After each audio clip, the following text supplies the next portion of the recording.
Good afternoon guys, my name is David and you're watching Inside Out, the car show where I quite literally take a car and review it from front to back, left to right and inside out. Today I have this beautiful 2019 Ford Mustang Bullitt by my side. But if you have an interesting car yourself which you would like me to review in one of the upcoming episodes, don't hesitate and send me an email at the address below.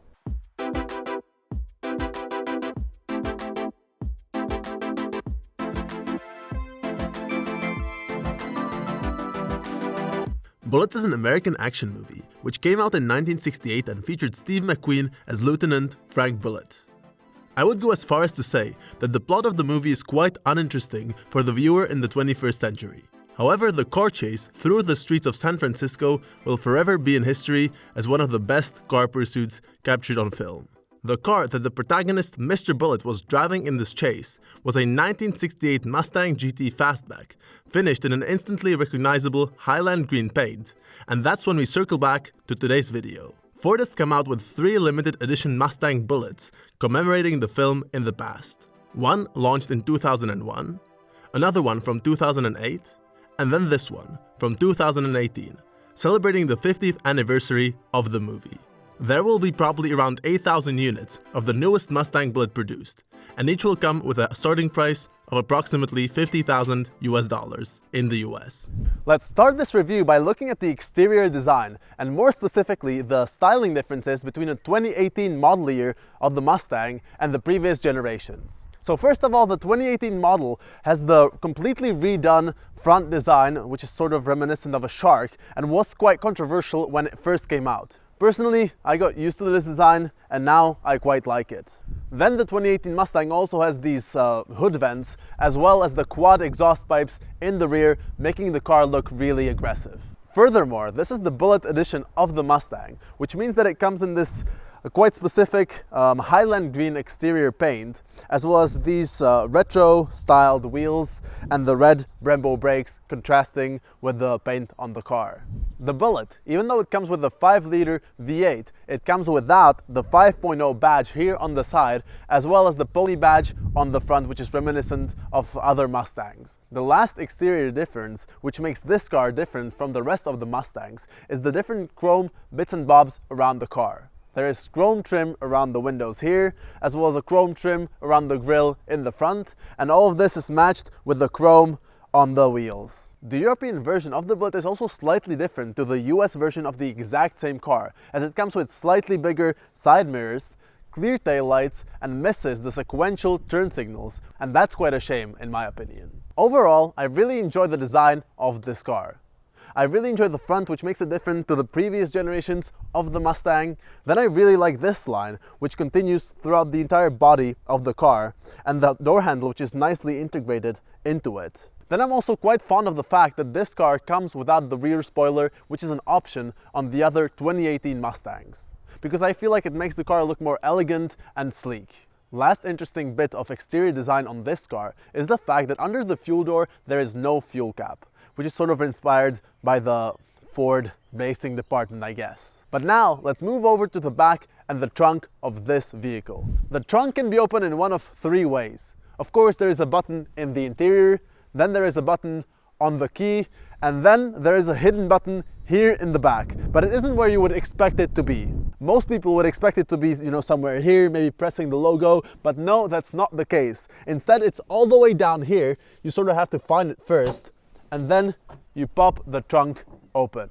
The trunk is a normal, standard, boring trunk, and it has 408 liters of cargo space, which is a number that doesn't tell anyone anything. So in other words, you can fit in 2 golf bags, 20 pieces of Ryanair cabin luggage, 8 pieces of Ryanair check-in luggage, or 2.5 standard barrels of beer. Although all these numbers were quite theoretical and I'm not sure I would be fitting in 20 pieces of Ryanair cabin luggage, one thing is for certain, and that's the fact that I fit in absolutely no problem, and someone could kidnap me if they wanted to.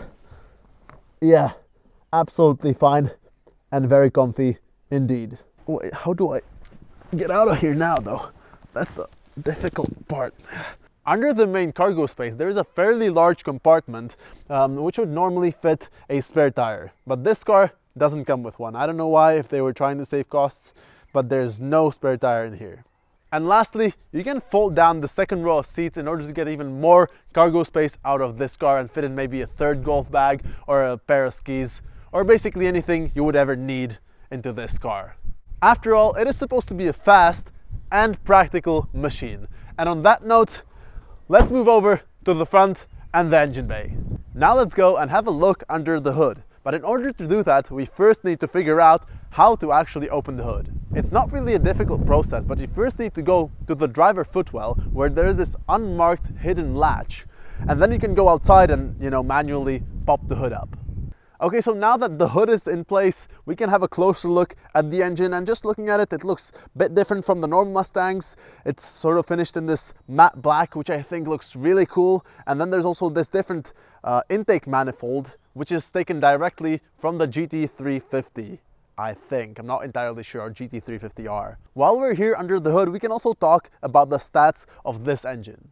So the European version gets a 5-liter V8 engine, which produces 460 horsepower, or 15 more over the standard version of the Mustang, and 390 pound-feet of torque. The US version gets 480 horsepower, which is 20 more than the standard 460 of the basic Mustang, and produces 420 pound-feet of torque.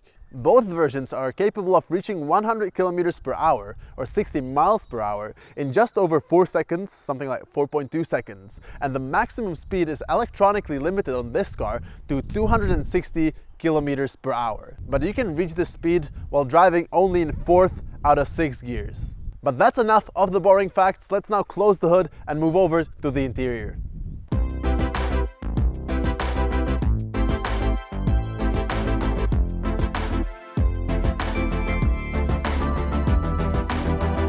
The interior basically consists of aluminium, leather, and plastic. And the centerpiece of the entire interior are these Recaro racing seats, which look good. You can put your hands through them and make you feel like a racer. But on the other hand, these seats cost $1,600, don't come with the heating or cooling, and you have to move them manually. I love how these seats come with a green stitching and a green Recaro logo stitched into them. And they are quite comfy as well. But on the overall comfiness scale, I would give them probably 6 out of 10. The next important bit in the interior is the steering wheel, and it's just a basic, normal Mustang steering wheel. But you're reminded that you're sitting in a special Mustang because there is a huge Bullitt logo in the middle of it. I have to start with one thing that really annoys me about this wheel, and that's the fact that it comes with a black stitching. Literally every other piece of leather in this interior comes with a green stitching in order to match with the exterior paint, but not the steering wheel. The steering wheel comes with a whole bunch of buttons, half of which I've never really used. There's buttons for returning from different menus and switching music, but one set of buttons that's really worth talking about is the adaptive cruise control. Yes, you heard that right. Even though this car is a manual, it comes with an adaptive cruise control, and I must say that it's really good. You set it up by this on button over here, then you can raise the speed or lower the speed with the plus and the minus, and you can adjust the distance from the other cars. It's pretty similar to every other car that has adaptive cruise control. Then there is this mysterious Mustang button on the wheel with which you change various different settings, one of them being the exhaust, then you can set the rev limiter and stuff like that. One other thing that you can change using the Mustang button is the colors of the display. And what I mean by that is that you can quite literally select from a spectrum of colors, one that you want the most in order to outline the display. One of the most annoying things about this car, or at least for me, is the fact that whenever you start the car up, it starts in normal exhaust mode. So if you, for example, want to start in the track exhaust mode, you always have to go through these like 3 or 4 steps using the Mustang button. If there is a shortcut, leave it down in the comments below. I haven't figured it out, and it would help me quite a bit. But this brings me to 5 infuriating features of the 2019 Ford Mustang Bullitt. And the first of those is the quiet turn signals. In most cars, if you put the turn signals on, it makes this sort of beeping sound or clicking sound, which is the same in this car, but they are just so quiet. Like if you're talking to someone or listening to music, you're not going to hear them. And so you're never going to be sure if the turn signals are on or off. Next is reaching for the seat belts. Because this car only has 1 door and 2 rows of seats, the seat belts are really far back. There's this plastic shape that should keep the seat belts closer to the driver, but it just rarely is the case, you know, that the seat belts stay in there. And most of the times you just need to reach all the way back, which is quite annoying. Next, there is no handle on the ceiling here, which you would want to use perhaps if you were a passenger and the driver was speeding. You cannot do that in the Ford Mustang. Then there is this really annoying shift tone, which is set from the factory at 4,000 RPMs. Of course, you can change it in the menus, but still it's quite an annoying process, and it's quite annoying that you have to do that yourself. Lastly, there is not enough space for your phone anywhere in the central console. I don't know what the engineers were thinking, if they thought, you know, you had a flip phone or some tiny little phone. Yeah, but most phones just won't fit in here without blocking the shift gear in some way or the buttons above. But anyway, that's enough of those few annoying things about this car. Let's now move over to the driver display. The 2018 Ford Mustang is the first car out of all Mustangs to come with a fully digital display. And that of course means that you lose the cool retro font which was on the previous Bullitt Edition Mustangs, but on the other hand, you get great customization. And what I mean by great customization is, for example, that whenever you change drive modes, the entire layout of the display changes. And so with the normal drive mode, you get the speed gauge on the right and the revs on the left.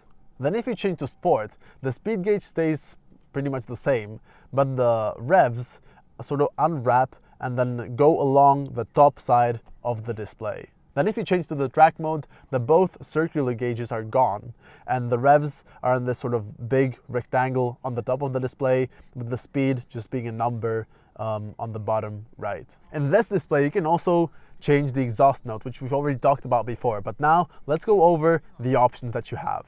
So first of all, there is the quiet mode, which sounds like this.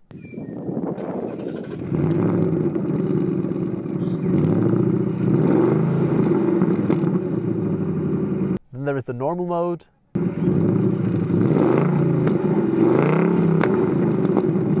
Sport mode.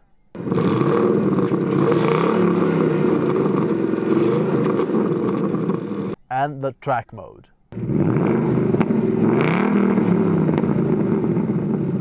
Let's now go over the central console in this car and start with the central storage here in the back. And it's pretty much standard sized, normal central storage as you would expect. And then there is, quite interestingly, a pen holder which is labeled with the word pens. Anyway, moving over to the unnecessarily large, in my opinion, handbrake, which is the only other thing apart from the wheel which has got black stitching. And then the greatest design feature of this car, of the Bullitt Edition Mustang, the white cue ball shift knob. Many people think that this is taken directly from the movie Bullitt, but the movie car does not, in fact, have a white cue ball shift knob. And instead it was placed in by the next owner. Then moving on, we have these four also retro styled buttons, one of them for the hazard lights, one of them for the traction control, then the steering wheel settings, and the mode. And all of these buttons make a really cool sound. Just listen to this. Oh now I turned the traction control off. Okay, let's not do that. But anyway, they make a really cool sound, and you can even use it for communicating with Morse code.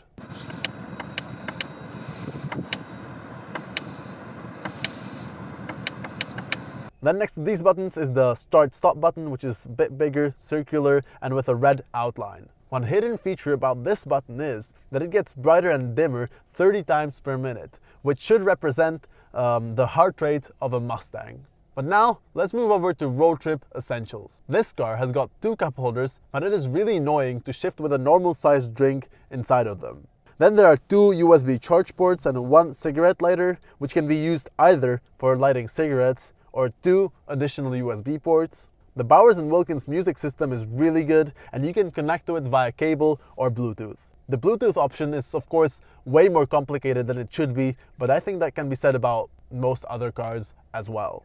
The car has got 4 seats, so you can fit in 3 friends, in the case that 2 of your friends are midgets. So how do you get in the back of the Mustang Bullitt?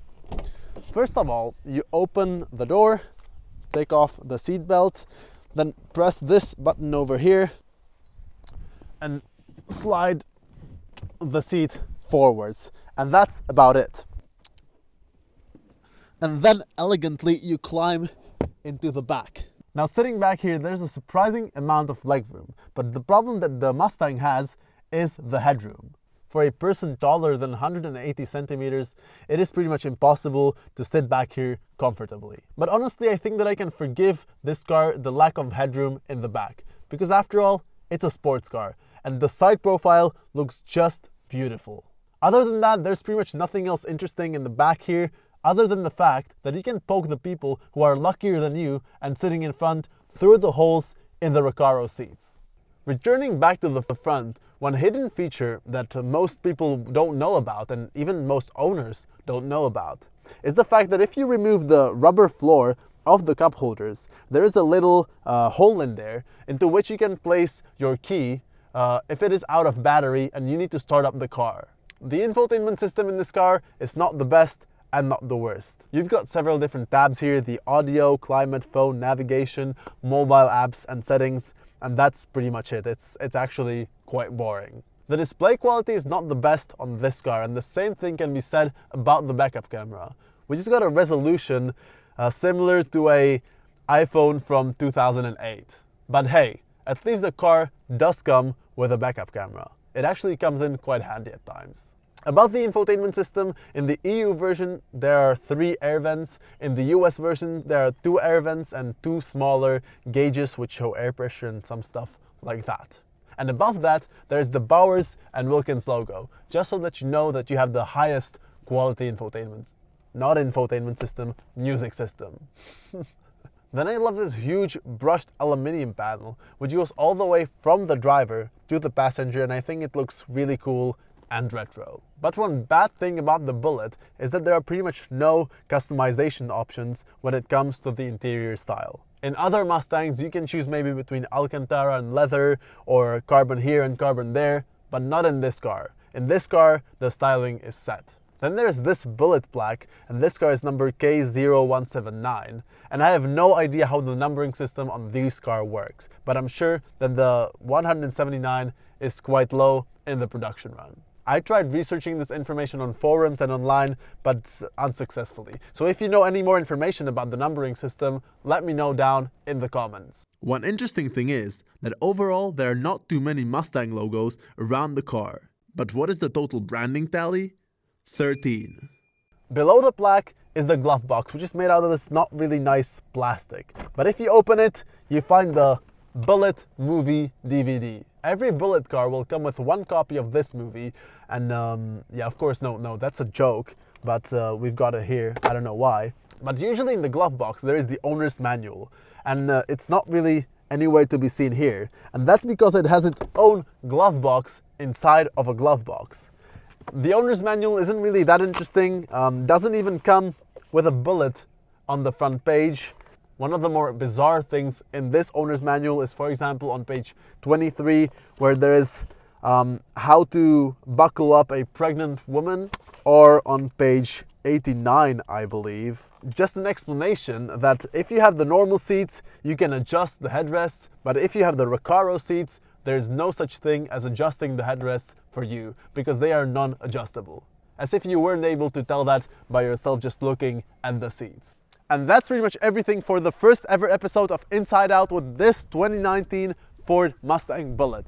Thank you very much for watching. I hope you enjoyed it. If you did, don't hesitate and give the video a thumbs up, or subscribe to my YouTube channel for more automotive content every week. In the comments below, let me know what you thought of the episode. If it was interesting, if it was boring, if you learned something new, if I should continue or not continue with the series. Any information is going to help me to produce better content on my YouTube channel. But once again, that's everything for today's video. Hopefully, see you next time.